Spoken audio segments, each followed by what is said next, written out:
Davi Lago aqui do meu lado. Amamos você, só não amamos o São Paulo. Mas a gente tá junto, Davi. Acabou de pregar aqui na Conferência Atos. Escreveu um livro há pouco tempo. Quanto tempo, Davi? Escreveu? Tá sendo lançado agora, hoje, aqui não dá dura. O lançamento Vai dar o oficial. Esse aí já tem autógrafo, não tem? Esse aqui é o do Bibo. Do Bibo. Tá aqui o Mas Bibo também. A gente tá lançando o livro dia 10 de maio, na Saraiva, do Pátio Higienópolis, em São Paulo. Já a partir de maio agora, disponível em todas as livrarias aí do Brasil, na internet também, o e-book.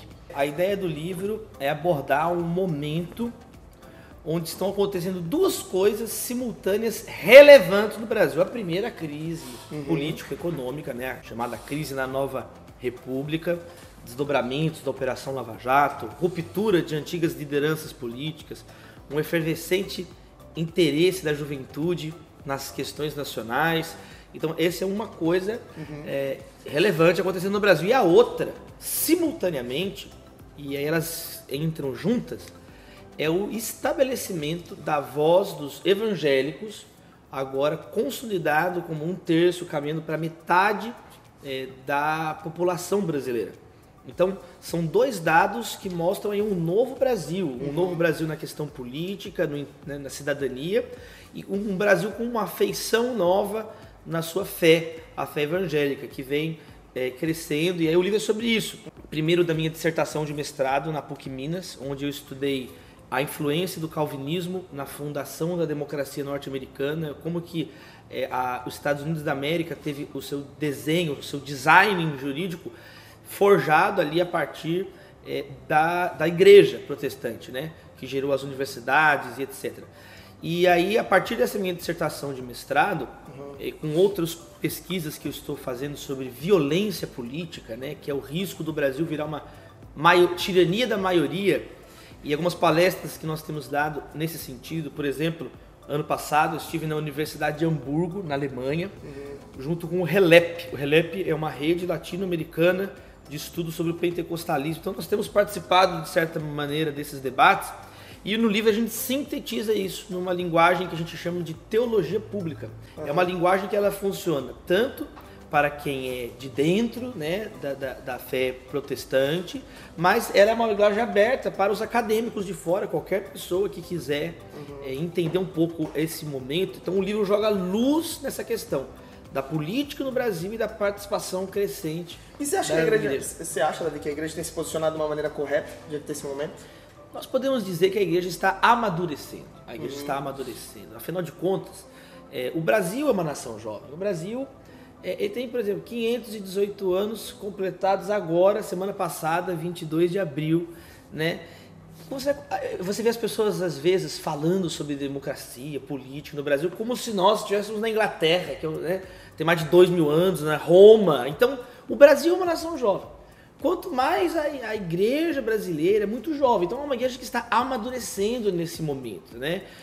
Você pode perceber que respostas antes mais simplistas já não são necessárias, prudentes hoje, né? Reducionismo que a gente faz de ou demonizar a política ou de idolatrar, deificar a política, esse tipo de comportamento não é mais condizente com a situação que nós vivemos. Então podemos dizer assim, que a igreja está amadurecendo nessas questões.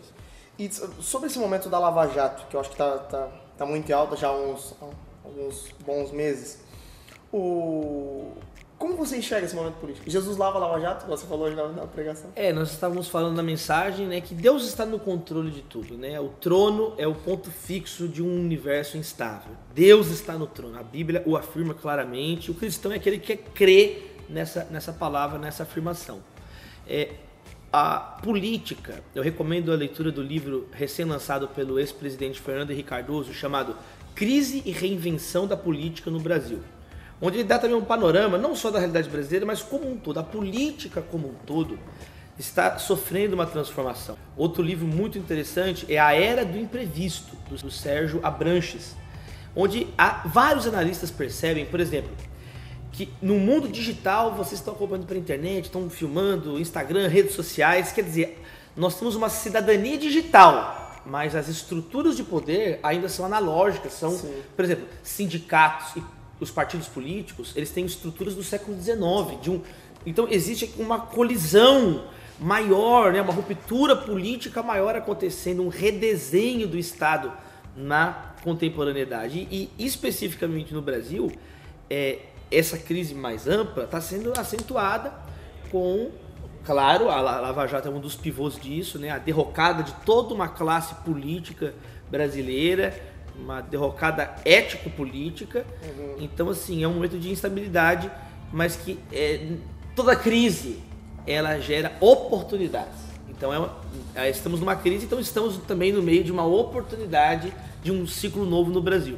E essa oportunidade, tu acha que a nossa geração tem aproveitado? Sim, é legal também nós não simplificarmos. O que é geração? Né? Primeiro, o Brasil caminha para 210 milhões de habitantes. O Brasil é um país continental, entendeu? Então existem vários jovens, existem jovens no campo, jovens no litoral, existem jovens acadêmicos, jovens mais empreendedores. Eu vejo que eu começo o livro falando isso, né?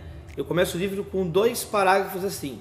Primeiro, em tempos como esse, devemos lembrar que sempre existiram tempos como esse, né? A luta, a convulsão política, os jovens querem participar, isso sempre foi, não é um privilégio, mas no segundo parágrafo eu falo, mas em tempos como esse, devemos nos lembrar que nunca existiram tempos como esse. E aí o que há de novo realmente? A tecnologia é algo inédito, você ter num iPhone, por exemplo, um computador mais potente que os computadores da Apollo 11 que chegaram na Lua, né?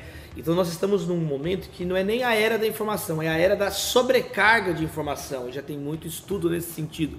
Por exemplo, de 1879 a 1969, em 90 anos, o homem vai da luz de vela, com a lâmpada de Edison, à Lua, em 90 anos. Olha, a eletricidade, só a eletricidade, um dos aspectos, o universo de conhecimento que se abre. Então nós estamos num momento de transição, não é à toa que tem pessoas falando que é uma transição civilizacional, né? Os fundamentos do mundo como o conhecíamos até 2 séculos atrás, estamos no meio da mudança. Isso dificulta também a compreensão do que está acontecendo. Agora emerge uma sociedade conectada em rede, emerge agora um capitalismo global numa nova fase, um capitalismo informacional, emerge agora as crises climáticas, ambientais, com consequências mais graves, mais danosas, emerge agora o temor de guerras termonucleares, que a gente tem literalmente hoje a capacidade de exterminar a face da Terra, o ser humano. Então, assim, são temas novos, são problemas novos, mas voltando, como cristãos, nós temos que confiar que Deus tem direção na palavra e tem nos dado. Esses escândalos que têm acontecido, você acha que eles fazem com que as pessoas não se interessem pela política da forma como deveriam se interessar?